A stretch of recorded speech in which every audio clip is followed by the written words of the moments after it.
اعوذ باللہ من الشیطان الرجیم بسم اللہ الرحمن الرحیم الحمد للہ رب العالمین وصلی اللہ علی محمد وآلہ الطاہرین اللہم صلی علی محمد وآل محمد۔ چلیں، عرب پیش از اسلام، اس سے پہلے جزیرہ عرب یعنی حجاز کے سلسلے میں آپ حضرات کو مختصر سی معلومات دی گئی، خصوصاً مکہ اور مدینہ جو حجاز کے دو اہم ترین اور معروف و مشہور ترین شہر ہیں ان کے بارے میں۔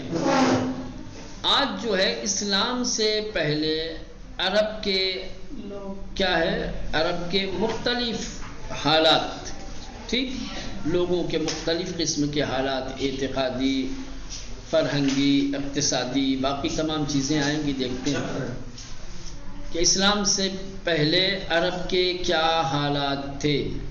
برائے شناختن وضع عرب قبل از اسلام من توان از منابع زیر استفادے نمود۔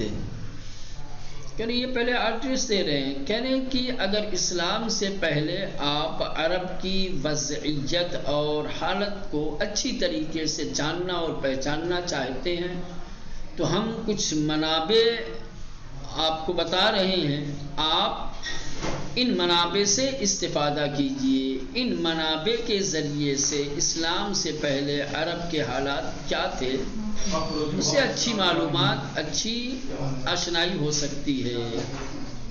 نمبر 1، تورات با تمام تحریفاتی کے درآن انجام گرفته است۔ اسلام سے پہلے عرب کے حالات کو معلوم کرنے کے لیے بہترین منبع توریت ہے۔ باوجود کہ توریت کے اندر بہت ساری تحریفیں ہوئی ہیں، اس کے باوجود بھی آپ توریت کے ذریعے سے عرب کے حالات قبل از اسلام کے معلوم کر سکتے ہیں تفصیل کے ساتھ۔ کس میں؟ عرب کے حالات توریت کے اندر، اس کے باوجود بھی، باوجود کہ توریت تحریف ہو چکی ہے، اپنی تمام تحریفات کے باوجود آج بھی عرب شناسی کے لیے خصوصاً قبل از اسلام بہترین آپ جائیے ہر جگہ ملے، تلاش کریں۔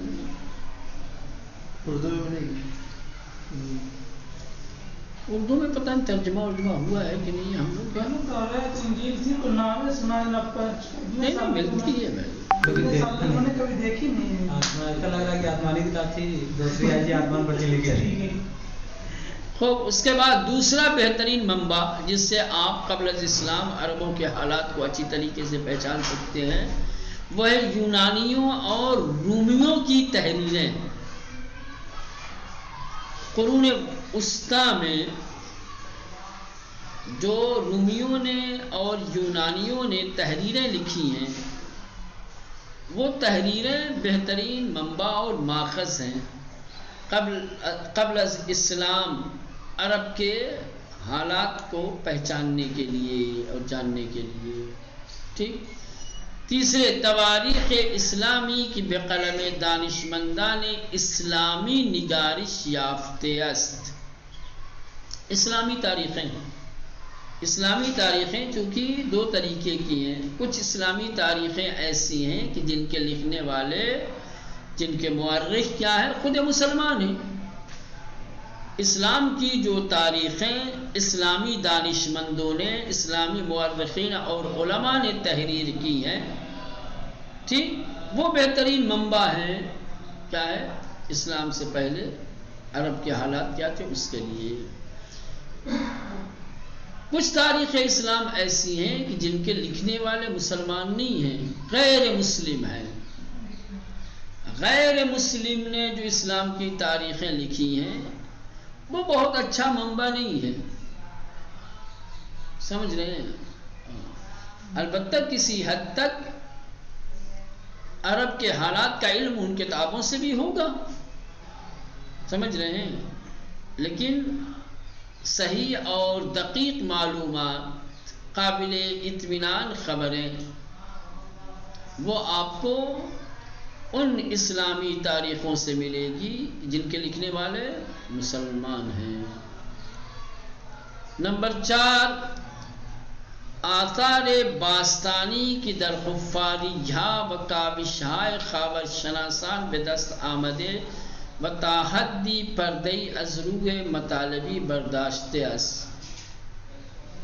چوتھی چیز جو اسلام سے پہلے عرب کے حالات کی بہترین آشنائی اور معرفت دینے والی چیز ہے وہ ہے آثار باستانی. آثار باستانی یعنی آثار قدیمہ. کیا کہتے ہیں؟ آثار قدیمہ. آپ نے دیکھا ہوگا کہ اکثر و بیشتر کہیں نہ کہیں سے دنیا کے ہر ملک میں ایسا ہوتا ہے، آپ کو کھدائی میں پرانی چیزیں ملتی ہیں. ٹھیک ہے، عجیب عجیب دعوے کیے جاتے ہیں یہ 500,000 سال پہلے کا ہے. پتہ نہیں کہاں سے پکڑ لیتے ہیں 5,000. کون طے کرے گا بھائی یہ کب کا ہے؟ مجھے تو بہت تعجب ہوتا ہے. واقعی پتہ چلا کوئی سراہی مل گئی، کوئی تلوار، کسی جنگی اسلحے کا ٹوٹا ہوا ایک حصہ مل گیا. ٹھیک، دعویٰ کر دی کہ یہ آج سے تقریباً 10,000 سال پہلے. 10,000 سال اس کو کہاں سے پتا کہ بھائی یہ 10,000؟ ہاں کوئی کتیبہ ہو، کوئی تحریر ہو، کوئی لکھی ہوئی چیز ہے. مثلا فرض کریں سکہ ملا، سکے کے اوپر سن ڈالا گیا ہے. ان کو کیا پتا کہ وہ آج سے 10,000 سال پہلے کون سی زبان تھی، وہ کس طریقے سے استعمال کرتے. لیکن بہر صورت یہ تنقید اپنی جگہ ہے. لیکن یہ ہے کہ یہ جو قدیم چیزیں، پرانی چیزیں، جو گزشتہ اقوام کے جو آثار ہیں ان سے وابستہ جو چیزیں ملتی ہیں، ٹھیک، اس کے ذریعے سے اس قوم کو پہچانا جا سکتا ہے کسی حد تک. سمجھ رہے ہیں؟ اس کا علم لگایا جا سکتا ہے. تو جو آثار باستانی ہیں، جو آثار قدیمہ ہیں کہ جو مختلف موقعوں پر کھدائی کے وقت دستیاب ہوتے ہیں، ملتے ہیں، اس کے ذریعے سے آپ کسی حد تک پتہ لگا سکتے ہیں کہ اسلام سے پہلے عربوں کے حالات کیا تھے. یہ بھی ایک منبع ہے. آثار باستانی، آثار قدیمہ، کھدائی وغیرہ میں جو پرانی چیزیں کسی ایک قوم، کسی ایک قبیلے یا کسی ایک شہر کے لوگوں سے وابستہ ملتی ہے، تو اس کے ذریعے سے اس قوم کو، اس شہر کے لوگوں کو کسی حد تک جانا اور پہچانا جا سکتا ہے، کچھ معلومات فراہم کی جا سکتی ہے. تو ہمیں پہچاننا ہے اگر کہ اسلام سے پہلے عربوں کے حالات کیا تھے، تو اس کا ایک منبع کیا ہے؟ یہ آثار قدیمہ ہیں کہ جو خاور شناساں ہوتے ہیں، جو آثار باستانی کو، جو مختلف مقامات کے بارے میں جو اطلاعات فراہم کرتے ہیں. مولانا باقاعدہ طور پہ تحقیق ہوتی ہے. دنیا کے ہر فیلڈ میں الگ الگ محقق ہوتے ہیں. سمجھ رہے ہیں؟ کچھ محقق ایسے ہوتے ہیں کہ جن کی تحقیق کا موضوع کیا ہے؟ آثار قدیمہ ہوتے ہیں. یہ جگہ جگہ جاتے ہیں، کھدائی کرتے ہیں. کھدائی کرنے کے بعد جو آثار انہیں ملتے ہیں اس پر ریسرچ کرتے ہیں، تحقیق کرتے ہیں، اور پھر اپنی تحقیق کا نتیجہ لوگوں کے سامنے پیش کرتے ہیں. تو فرض کر لیں جو لوگ مکہ اور اس کے آس پاس کے علاقے میں جن لوگوں نے کھدائی کی اور جن لوگوں نے تحقیق کی، اب جو آثار قدیمہ انہیں دستیاب ہوئے، جو ملے، ٹھیک، تحقیق اور ریسرچ کرنے کے بعد جو رپورٹ انہوں نے دی، جو گزارش انہوں نے دی، اب اس گزارش کے ذریعے سے اسلام سے پہلے عرب کے حالات معلوم کر سکتے ہیں، ہے نا. آثار باستانی یعنی قدیمی آثار کہ در حفاری ہا، کہ جو کھدائی وغیرہ میں، وکاوشہائے خاور شناسان. اب یہ جو خاور شناسان ہیں یعنی جو علاقوں کی پہچان کرنے والے، آثار باستانی کے اوپر جو کام کرنے والے ہیں، ان کی محنتوں کے ذریعے بدست آمدے جو چیزیں ہاتھ آئی ہیں، جو حاصل ہوئی ہیں، وتحدی پردی عزم مطالبی برداشتے اس، اور جس کے ذریعے سے کسی حد تک پردے کو کنارے کیا گیا، پردے ہٹائے. پہلے آثار باستانی میں ہو سکتا ہے کہ کوئی ایسی چیز آپ کو مل گئی جسے کچھ سمجھ ہی میں نہیں آ رہا ہے، کوئی راز نہیں معلوم کیا جا سکتا، کوئی پردہ اس سے نہیں ہٹایا جا سکتا، تو اس سے کیا معلومات حاصل ہوگی؟ سمجھ رہے ہیں؟ آثار باستانی میں ایسے آثار کہ جن آثار سے باقاعدہ طور پر پردے ہٹائے گئے ہوں اور ان کی حقیقتوں کو اجاگر کیا ہو، کشف کیا گیا ہو، سامنے لایا گیا ہو. بطور مسلم شبہ جزیرہ عربستان از زمان ہے گزشتہ مسکن قبائل زیادی بودے. کہنے کہ یہ بات قطعی اور مسلم ہے کہ شبہ جزیرہ عربستان قدیم زمانے سے مختلف قبائل کا مرکز رہا ہے. مختلف قبیلے اس سرزمین کے اوپر آباد رہے ہیں کہ برقی از آنان در طی حوادث نابود گردیدے ان، کہ بعض قبیلے حادثات کی بنیاد پر نابود ہو گئے. فرض کرو زلزلہ آ گیا، طوفان آ گیا، قحطی آ گئی، ہزاروں قسم کی بلائیں انسان پہ آ سکتی ہیں. کچھ قبیلے ایسے تھے کہ جو قبیلے حادثات کے شکار ہو گئے. سمجھ رہے ہیں؟ حادثات کی وجہ سے نابود ہو گئے. بلے در تاریخ ان سرزمین سے قبیلے، لیکن اس سرزمین کی جو تاریخ ہے، اس سرزمین کی تاریخ میں 3 قبیلے کی تیرہائی از انہا جدا کہ جس کے سب کے شاخے الگ الگ ہیں، بیش از ہمیں نام و نشاندار. حجاز کی سرزمین پر آباد قبائل میں سے 3 قبیلے جو مستقل قبیلے ہیں، سمجھ رہے ہیں، وہ سب سے زیادہ مشہور و معروف ہیں، جو ایک دوسرے سے الگ ہیں. وہ یہ ہیں. سوال اگر کیا جائے کہ شبہ جزیرہ عربستان کے 3 مشہور و معروف قبائل کے بارے میں توضیح دیجئے، تو یہ 3 ہیں. باعدہ، پہلا قبیلہ باعدہ، وان بمعنائے نابود شدہ است. باعدہ اس کا معنی ہے نابود ہو جانا، مٹ جانا، ختم ہو جانا. زیرا ان قوم بر اثر نافرمانی ہائے پیا پے بے وسیلے بلا ہائے آسمانی و زمینی نابود گشت. یہ باعدہ ان لوگوں کو کہا جاتا ہے جو مسلسل معصیت اور نافرمانی کی وجہ سے کسی آسمانی یا زمینی حادثے کا بلا کا شکار ہو گئے اور نابود ہو گئے، تو عذاب الہی میں مبتلا ہوئے اور ختم ہو گئے، جیسے قوم عاد و ثمود ہو. ٹھیک ہے مولانا؟ باعدہ اس کا مطلب ہے نابود ہو جانے والا، مٹ جانا. ٹھیک،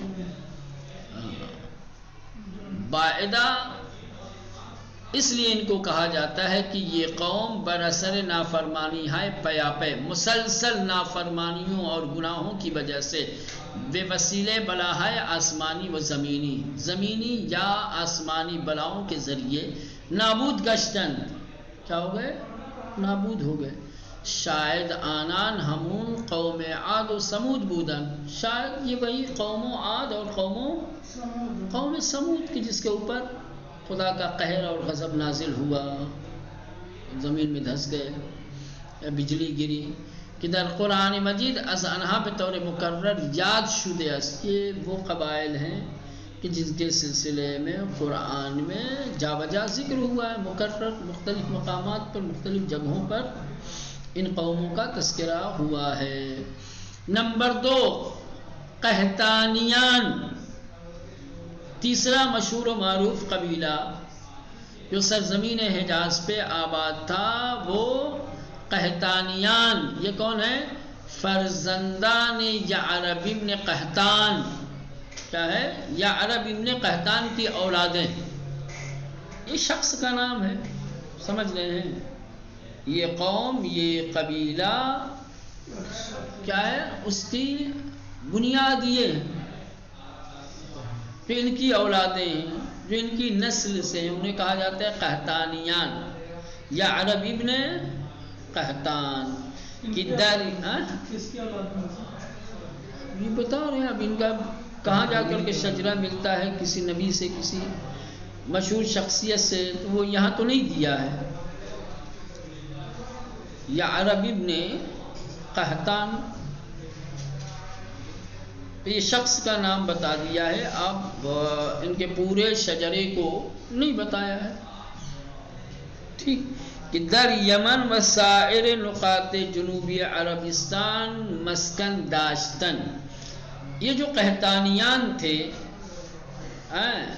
کہ جو یا عرب ابن قحطان کی اولاد تھے، یہ قبیلہ یمن میں اور عربستان کے تمام جنوبی علاقے میں آباد تھے.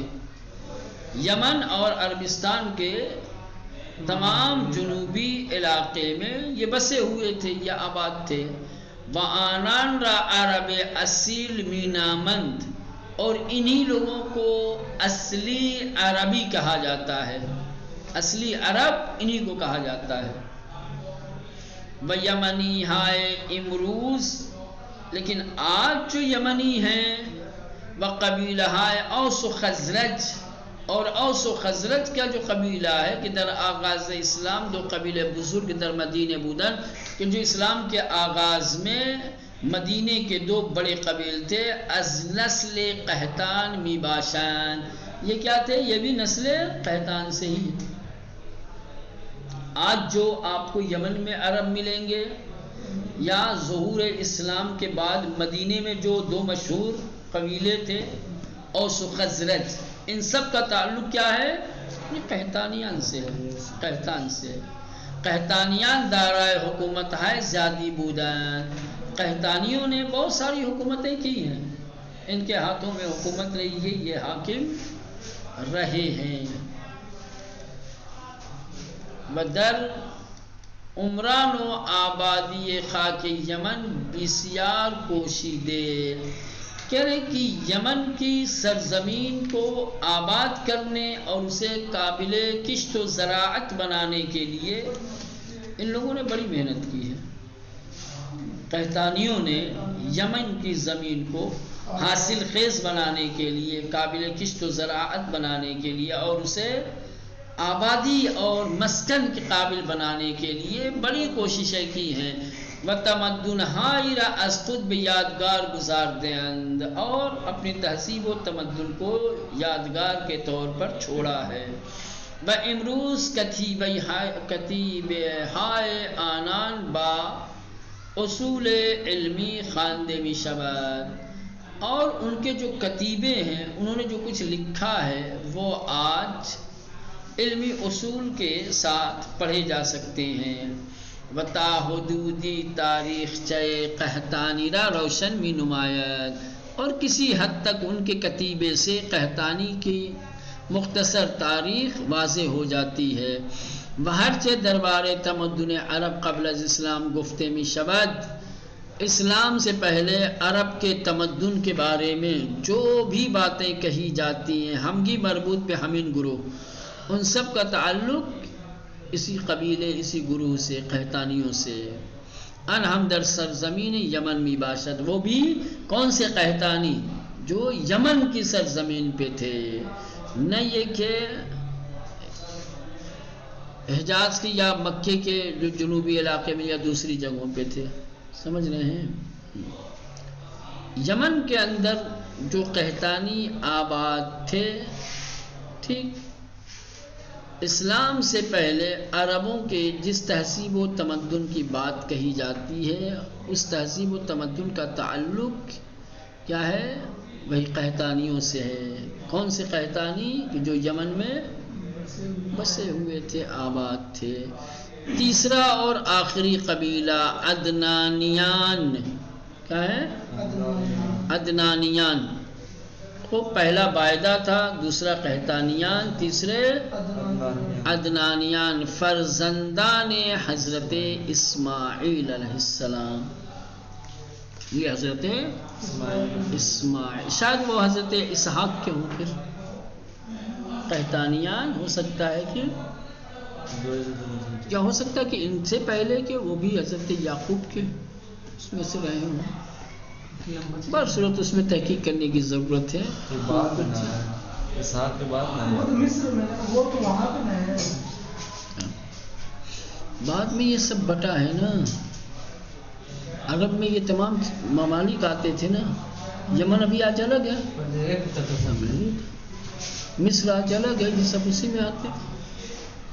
پہلے مدائن فلسطین وغیرہ سب آتے تھے. چلیں بہرصورت عدنانیان فرزندان حضرت اسماعیل، فرزند ابراہیم خلیل علیہ السلام می باشند که ریشه این تیره را در بحثای آینده روشن خواهیم ساخت. یعنی عدنانیان حضرت اسماعیل علیہ السلام کی اولاد اور خود حضرت اسماعیل حضرت ابراہیم خلیل خدا کے بیٹے.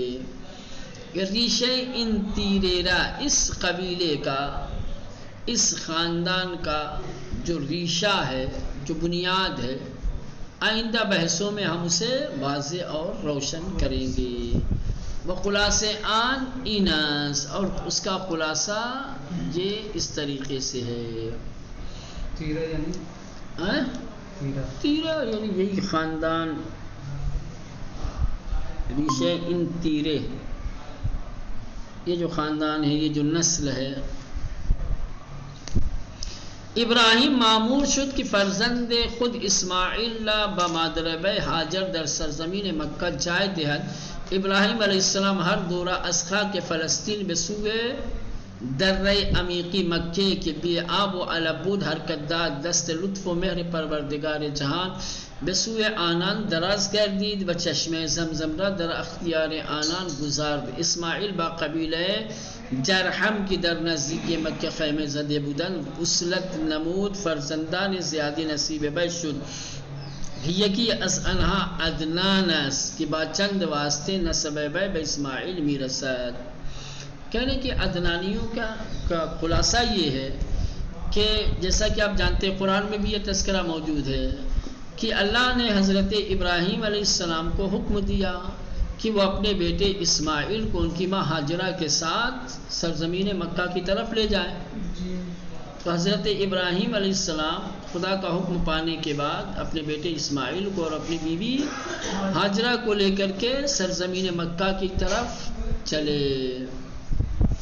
اور حضرت ابراہیم علیہ السلام فلسطین کی سرزمین سے نکل کر مکہ پہنچے اور مکہ میں ایک گہری کھائی، کیا ہے، ایک گہری کھائی پہاڑیوں کے بیچ کہ جہاں پر نہ کوئی چشمہ تھا، پانی تھا، نہ کسی طریقے کا کوئی درخت اور کسی طریقے کی ہریالی تھی، وہاں لے کر کے آئے. ٹھیک.